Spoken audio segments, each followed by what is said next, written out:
अस्सलाम वालेकुम नाजरीन, हक़ाइक़ टीवी में प्रोग्राम जादू बर्बादी से इलाज तक मैं आपके साथ मुस्तफ़ा एहसान। नाजरीन, आज हमने दावत दी है एहसान बिटालवी साहब को, सीनियर तज़क्कार, जर्नलिस्ट, ऑथर। नाजरीन, इनके साथ हम जादू के हवाले से कुछ प्रोग्राम पहले कर चुके हैं जिनमें हमने जादू की तारीख़ बताई थी और इन्होंने हज़रात के हवाले से भी कुछ हमें आगाह किया था। तो एहसान साहब, हमें ज्वाइन करने का शुक्रिया। आपसे आज का पहला सवाल ये है एहसान साहब कि आप बता सकते हैं कि जादू की कितनी इकसाम है और इनसे कौन सा अमल किया जाता है?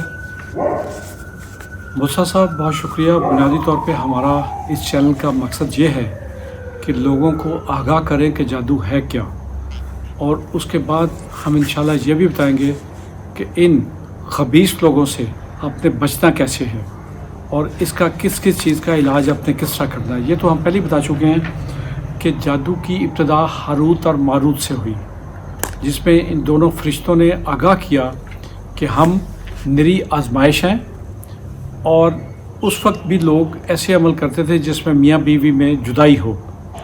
तो इन्होंने कहा, चूँकि अल्लाह को ये चीज़ इंतहाई नापसंद है, तो अल्लाह ने इन्हें भेजा और साथ ये वार्निंग दे के भेजा कि हम जादू ज़रूर सिखाएंगे, लेकिन ये आजमाइश है, आपने अपनी आकबत ख़राब करनी है तो कर लें। लेकिन इंसान एक ऐसी चीज़ है जो इस वार्निंग के बाद भी जादू सीखता रहा और जादू करता भी रहा। आपने जादू की अक़साम के बारे में पूछा है जी। तो मूसा साहब, जो जादू है इसकी मुख्तलिफ़ किस्में हैं, जिसमें एक तो फितरी जादू है। फितरी जादू ये है कि कवानीन फितरत के मुताबिक अजायबात का ज़हूर होता है और ये उसको अपने खाते में डालते हैं ये जादूगर लोग। ठीक है। इसमें बाज़ दफ़ा ऐसी चीज़ें भी हैं जिसमें ये शयातीन और ख़बीस रूहों को मुख्तलिफ़ अलूम, मुख्तलिफ़ अल्फाज पढ़ के काबू करते हैं, फिर उनसे काम लेते हैं। इसमें दूसरा जादू वो है जिसे इल्वी जादू कहा जाता है या इल्वी जादू। इसके ज़रिए से मूसा साहब हर किस्म की अरवाह और सितारों पर कुदरत हासिल हो जाती है, और ये इनसे फिर ऐसे ऐसे काम लेते हैं कि जिसमें किसी इंसान की जान भी जाती है, वो तकलीफ़ में मुब्तला हो जाता है, और ऐसी तकालीफ़ उसे पहुंचाई जाती हैं कि वो ख़ुद दुआ करता है कि मेरी ज़िंदगी ख़त्म हो जाए।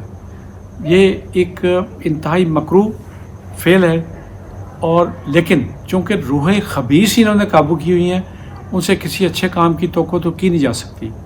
वो खबासत ये आगे इस्तेमाल करके लोगों के लिए अजाब का बायस बनते हैं। अच्छा। तीसरी वो है मफूकुल फितरत जादू। इससे शयातीन और मुख्तलिफ़ किस्म की अरवाह काबू की जाती हैं। उसमें नेक रूहें भी हैं, बद रूहें भी हैं और ख़बीस रूहें भी हैं।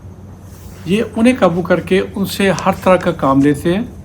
दुश्मनों को ज़ेर करना, दुश्मनों को तकलीफ़ पहुंचानी, दुश्मनों के साथ ऐसा सलूक करना कि वो अपने आप से भी खौफ खाने लगे और मौत की ख्वाहिश करने लगे। ये है जादू की इब्तदाई इक़साम। ठीक। नाज़रीन, जहाँ में लेंगे छोटा सा ब्रेक। अस्सलाम वालेकुम नाज़रीन, जादू बर्बादी से इलाज तक में मुस्तफ़ा एहसान आपके साथ वापस। नाज़रीन, अभी बात हो रही थी एहसान बिटालवी साहब से कि जादू की इक़साम है क्या, जिससे उन्होंने हमें आगाह किया, हमारे नॉलेज में इजाफ़ा किया। एहसान साहब, इनका इलाज भी कोई है? मुस्तफ़ा साहब, बहुत ही आसान इलाज है।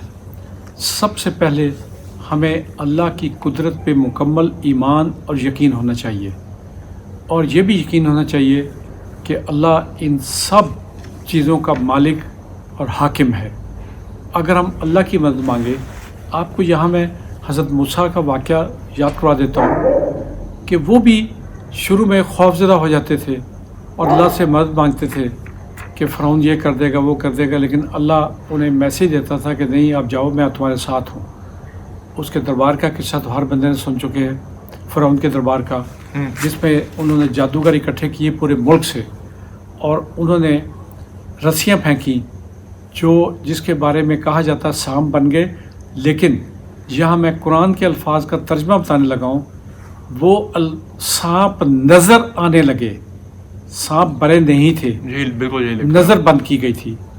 اور دوسری طرف حضرت موسیٰ نے جب عصا پھینکا تو وہ سانپ بن گیا، اور اس سانپ نے ان سب رسیوں کو جو سانپ نظر آ رہی تھی نگل لیا. ٹھیک. تو جادو پہ تو اللہ کا کلام بالکل حکومت کرتا ہے. ہم انشاءاللہ جب یہ پروگرام ختم ہوں گے جی تو ہر قسم کے جادو کا توڑ یہاں بتائیں گے، اور جو سینہ بسینہ بزرگوں کی سعادت سے مجھ تک پہنچا وہ انشاءاللہ ہم اپنے ہر ناظرین کی نظر کریں گے انشاءاللہ. بہت بہت شکریہ ناظرین. جیسے آپ نے سنا جادو کی اقسام اور ان کے علاج کے بارے میں، ہم انشاءاللہ پھر ان کو انوائٹ کریں گے کہ ہمیں اسی موضوع کو آگے بڑھائیں ہمارے ساتھ. شکریہ ناظرین.